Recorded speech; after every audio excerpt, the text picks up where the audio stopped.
평안하십니까? 2021년 7월 15일 말씀 묵상 기도와 함께 시작하겠습니다. 우리 함께 기도합니다. 하나님 아버지, 하나님의 말씀은 우리 발에 등불이며 우리가 걷는 여정에 하나님의 지팡이입니다. 하나님 말씀을 읽고 묵상하며 또 그 말씀 의지하여 기도할 때에 성령 하나님께서 우리에게 지혜 주시고 또한 위로와 소망 주시옵소서. 오늘 하루도 주와 동행하는 하루가 되게 하옵소서. 예수 그리스도의 이름으로 기도하옵나이다. 아멘.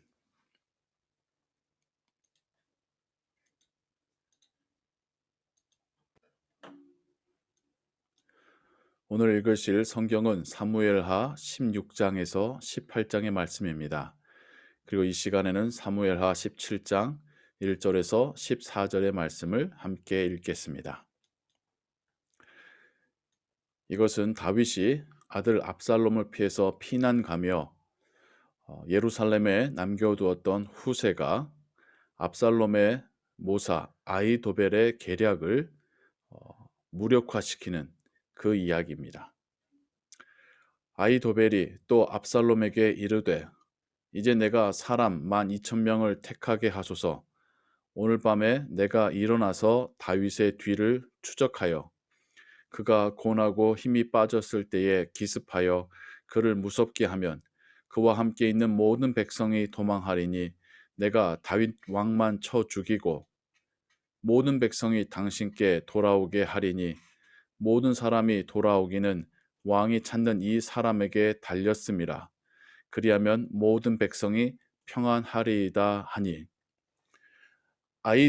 아히도벨의 계략은 지금 피난 가는 다윗을 급히 쫓아가서 다윗 왕만 급히 저격하면 제거하면 남은 백성들도 와해되고 모두가 압살롬의 백성으로 돌아오게 될 것이다 라고 이야기하고 있습니다. 압살롬과 이스라엘 장로들이 다 그 말을 옳게 여기더라. 아히도벨의 계략은 악한 계략이었지만 지금 상황을 정확하게 꿰뚫어 보고 있었던 계략이기도 했습니다.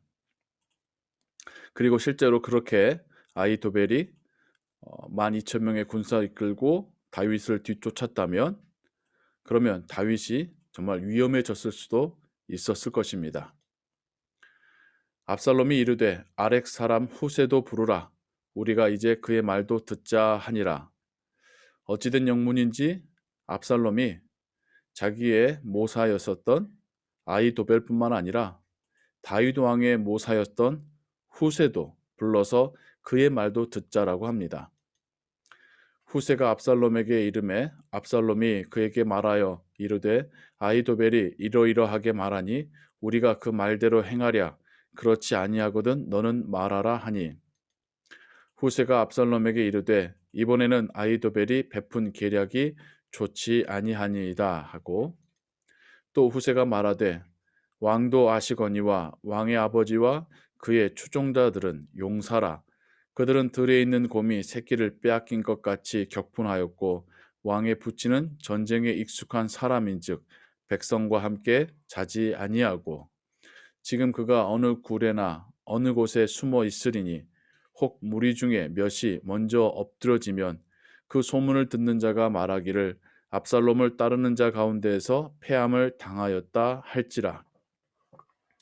무슨 말인고 하니 후세는 압살롬이 백전노장이었던 것을 이야기하면서 지금 다윗을 쫓아가도 다윗이 군사들과 백성들과 함께 있는 것이 아니라 어딘가에 숨어 있을 것이고 혹여 일어나는 전투 가운데 압살롬의 부하들 중에 몇 명이라도 엎드러진다는 표현은 이제 싸우다 지게 되고 죽게 된다면 그 소문을 듣는 자가 압살롬을 따르는 자들이 패했다라고 하는 소문이 퍼지게 될 거라는 것입니다.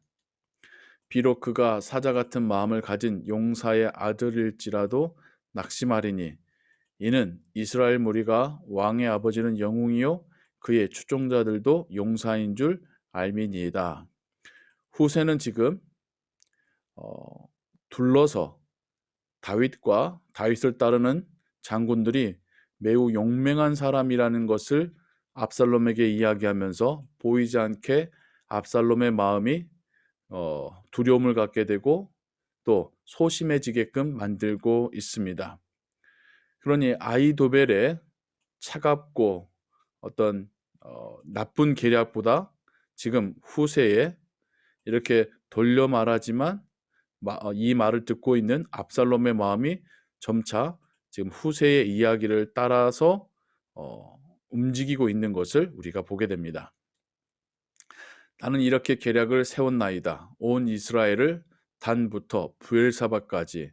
단이라는 것은 북쪽의 지명을 말하고 브엘사바는 남쪽 지명이죠. 그래서 단부터 브엘사바는 전국 모든 땅을 의미하는 것입니다. 바닷가의 많은 모래같이 당신께로 모으고 친히 전장에 나가시고.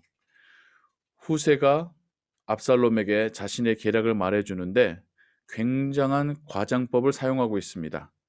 이스라엘 모든 땅에서 바닷가의 많은 모래같이 당신께로 모으고, 다윗과 다윗의 용사들이 백전노장인 것을 말하면서 압살롬의 마음이 두려움과 소심해지게끔 만들었었던 후세는 이번에는 이스라엘 땅의 모든 사람들을 바닷가의 모래처럼 당신께로 모아서 라고 하면서 추켜 세우고 과장법을 통해서 압살롬의 허영심을 키우고 있습니다.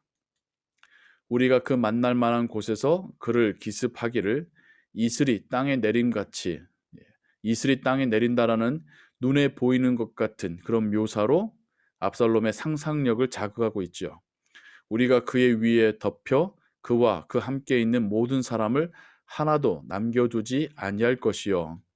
또 만일 그가 어느 성에 들었으면 온 이스라엘이 밧줄을 가져다가 그 성을 강으로 끌어들여서, 아무리 사람이 많고 밧줄이 튼튼한다 할지언정 성을 묶어서 강으로 끌어갈 수 있겠습니까? 이것도 굉장히 심한 과장법입니다. 하지만 이 과장된 표현들을 가지고 압살롬은 상상하며 마음의 즐거움을 갖고 있었겠죠. 그가 허영심을 갖게 하고 있는 것이죠. 그곳에 작은 돌 하나도 보이지 아니하게 할 것이니이다 하매, 압살롬과 온 이스라엘 사람들이 이르되 아렉 사람 후세의 계략은 아히도벨의 계략보다 낫다 하니, 이는 여호와께서 압살롬에게 화를 내리려 하사 아히도벨의 좋은 계략을 물리치라고 명령하셨음이더라. 이것은 하나님의 말씀입니다. 아멘. 세상을 살다 보면 좋은 계획과 나쁜 계획이 있습니다. 선한 계획과 악한 계획이 있습니다.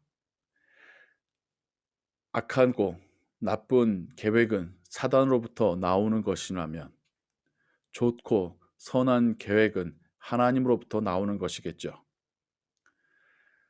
사단이 지배하며 또 죄인들로 가득 찬 세상 속에서 선한 계획 찾기가 어렵습니다. 하지만 하나님의 자녀들이 선한 뜻을 품고 선한 계획을 가지고 세상을 바꾸어가고 사람들을 살려내는 데 쓰임받는다면, 그것이 바로 하나님의 자녀들이 세상 속에서 빛으로 소금으로 쓰임받는 것이겠지요.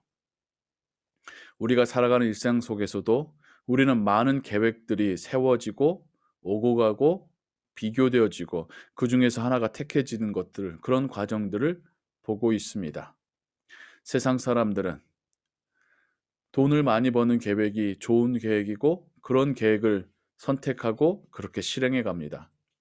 하나님의 자녀들은 그 많은 계획들 가운데서 하나님의 뜻이 드러나고 사람을 살리는 계획이 무엇인가를 분별할 수 있는 지혜가 필요합니다. 하나님의 자녀들에게 좋고 선한 계획은 하나님의 뜻이 드러나며 사람을 구해내는 계획입니다. 오늘도 우리는 여러 가지 계획들 사이에서 선택해야 할 것입니다. 성령 하나님께서 우리에게 지혜 주셔서 선한 계획을 택하게 하시고 그 계획을 통하여서 하나님을 드러내게 하시는, 하나님께 영광 올려드리는 하루 되시기를 주님의 이름으로 축원합니다. 함께 기도하겠습니다. 사랑과 은혜가 풍성하신 하나님 아버지, 사단으로부터 나오는 계획은 악할 뿐입니다. 그러나 성령 하나님께서 우리에게 주시는 지혜와 계획은 그것을 뛰어넘으며 또 하나님의 뜻을 드러내며 사람을 구원하며 하나님께 영광 올려드립니다. 우리가 그 계획을 따라 일하길 원합니다. 성령 하나님께서 우리에게 지혜 주시고 하나님의 선하신 뜻을 따라 계획하고 실행하게 하여 주옵소서. 우리가 세상 속에 나아가서 빛으로 소금으로 쓰임받게 하여 주옵소서. 예수 그리스도의 이름으로 기도하옵나이다. 아멘. 주기도문 고백합니다. 하늘에 계신 우리 아버지여, 이름이 거룩히 여김을 받으시오며 나라의 임하옵시며 뜻이 하늘에서 이룬 것 같이 땅에서도 이루어지이다. 오늘날 우리에게 일용할 양식을 주옵시고 우리가 우리에게 죄진 자를 사하여 준 것 같이 우리 죄를 사하여 주옵시고 우리를 시험에 들게 하지 마옵시고 다만 악에서 구하옵소서. 대개 나라와 권세와 영광이 아버지께 영원히 있사옵나이다. 아멘.